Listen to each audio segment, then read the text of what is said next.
Did you finish? You ready? Oh man. You guys good to go? She's watching the fight. Oh, sorry.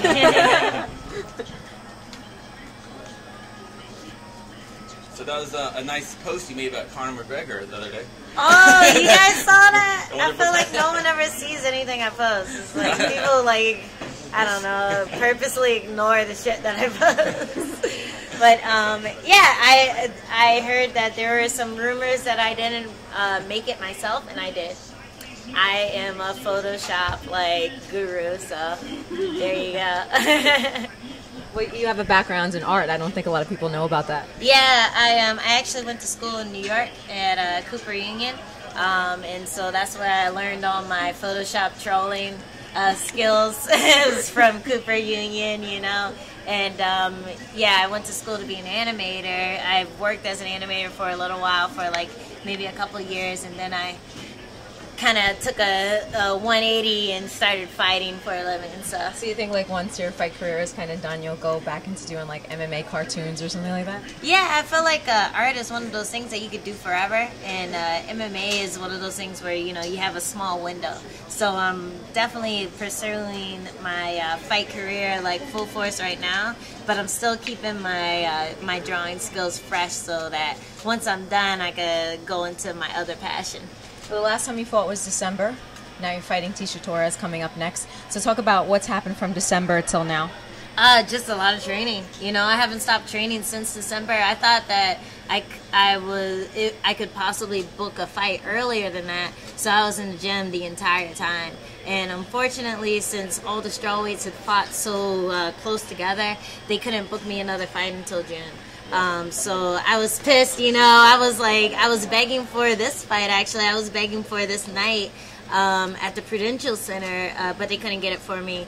But I'm definitely ready. I'm anxious, and I'm ready to just show people that, you know, you want to get me in there often because I'm going to put on the show every time. Now, Tecia being somebody who moves a lot, and you being somebody who's known to just bully and storm in and come in, how do you think she's going to prepare for you, and how do you have to prepare for her? Well, she already said that she's afraid of my striking, which she should be. And she's preparing to get her wrestling and her jiu-jitsu together. But I don't think her grappling is better than mine. I don't think her striking is better than mine. So, you know, her efforts are going to be, you know, I don't know. I don't think that she has much to give me, and I'm going to show it on June 13th.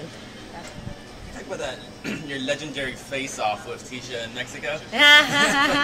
Was that did that just happen in the moment, or? No, I gotta confess, I actually practiced it. Oh yes. I know, I'm a loser. I was going up to guys in my gym, like, hey, what's up, man? Ooh. But yeah, I had to practice the timing and that. But it goes to show that anything I practice, I can execute. So. so perfect. You enjoyed, after you saw it was like perfect technique, everything was great. I kind of messed up because I let her shake my hand in the beginning. And so I was a little pissed about that, but I decided to just go for it anyway. You know, you just gotta go for it sometimes. So I know you as like one of the nicest people, super smiley, super outgoing, but you also have like that war Angela mean streak. So can you talk about how you switch that on and off? Do you intentionally try to dislike your opponents? Does that help you in any way?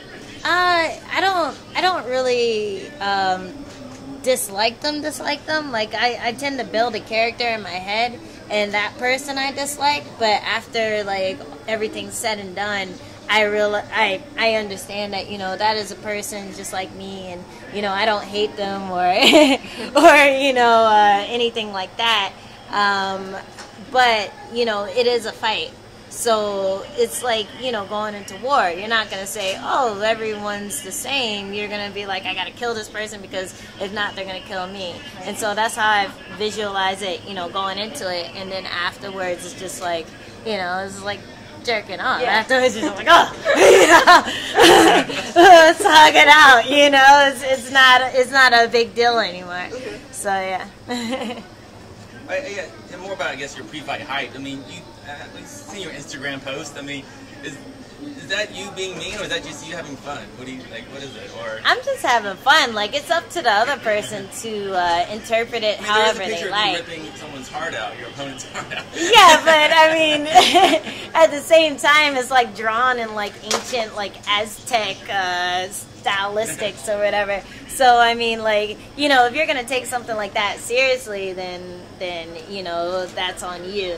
But yeah, like, I think I really get into like everything about the fight. I get into, you know, the build up. I get into game planning. I'm really big on game planning. Like, if my teammate is about to fight someone, I Google the shit out of their opponent, and like I bring up all these game plans. I'm just like, oh, you got to do this and this and this. So I think I just get obsessed with the whole process of fighting, and I feel like that's what makes me a strong competitor. Just the fact that I'm really obsessive, and you know, and that reflects in training and the whole, like, you know, game planning and all that stuff. I see you evolving, you know, from when I commentated your amateur fights and all that, and I see you evolving, but what I notice is that you're really liking the wrestling. Can you talk about that? Yeah, it's fun. It's funny because, like, the wrestling part is a lot like Muay Thai. In Muay Thai you have clinch, and in clinch, a lot of it has to do with timing, but another part of it is just has to do with, like, you know, just feeling their weight. Yeah, just ragdolling people.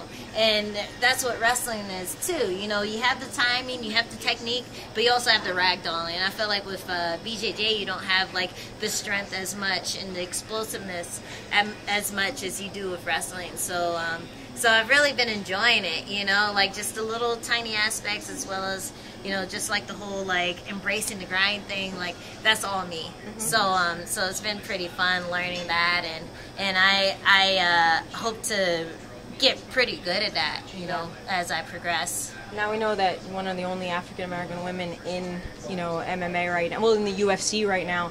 Can you talk about maybe why there aren't a lot of us like that to do it, and do you have any idea what are your feelings on it? Yeah, I mean, part of me feels like it's the hair. What do you mean? Like, are you afraid to mess Like, black women, I know from experience that black women spend so much money on hair, just like, you know, getting perms, getting touch-ups, getting weave, and all that shit. And, you know, it's, if you get it wet, it's destroyed. Like, that's your money out the window. Yep. And the second, like, if I go out to train, like yesterday, I went out to train. My hair was this long. After I was done 2 hours of training, my hair was this long. So it's like, you know, you have like these aspects of it that people don't realize. But I think another aspect is that, you know, it's just not promoted, you know, and you don't see people that look like you on that big stage right now. And I think the more people that you see, just like any other sport, you see WNBA, there's like all these women who are popular, who are, you know, making money, who are doing what they love. You see them on the big stage, you want to be like them. The same thing's going to happen with MMA. So I hope to, you know, if I get the belt, which that's what I'm going for, that's why I'm here. If I get the belt, I hope to, you know, just encourage women who look like me or who look similar to me to go after that kind of dream if that's their passion or whatever dream they may have. So hopefully, you know, that'll help and, you know, encourage women of color to get into MMA, because I definitely feel that it's an outlet that can improve your life. Yeah, for sure. What did you feel about, I'm assuming you watched Carla's title fight with Joanna. What was your opinion of it? You fought Carla? I know, I was pissed. I was totally jealous, and I wanted to be Joanna at that moment. But I totally feel like, you know, I feel like I had the worst bet because I fought Carla first after a 2-year layoff. Everyone who saw that fight was able to take notes like, oh, don't throw kicks, don't do this, don't do that. And after that, you know, every person who fought Carla after that was able to game plan according to her previous performance. So I felt like Joanna had a lot of material. Not to knock her skill, like she has incredible skill in striking, incredible takedown defense, and we haven't even seen her grappling game yet, so who knows how good that is. It's probably good, I'm guessing.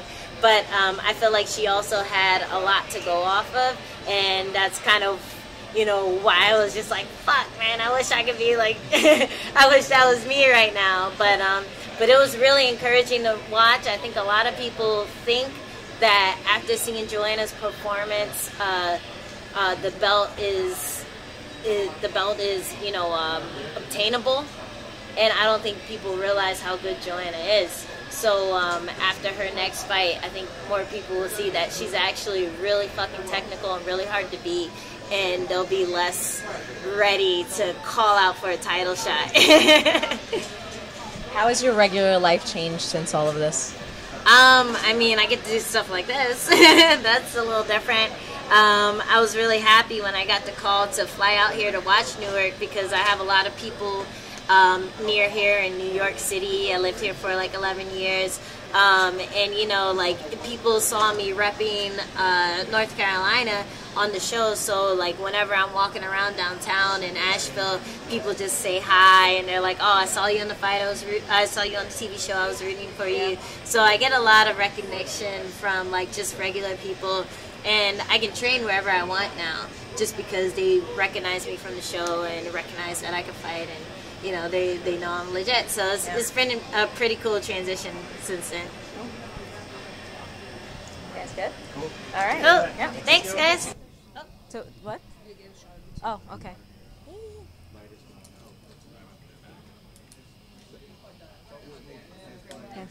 I'm always repping you. Yeah, for sure. I'm so glad you came. I know. Yeah. Well, I was like laying down in my hotel room, letting my phone charge, and they're like, "Oh, we won't do the media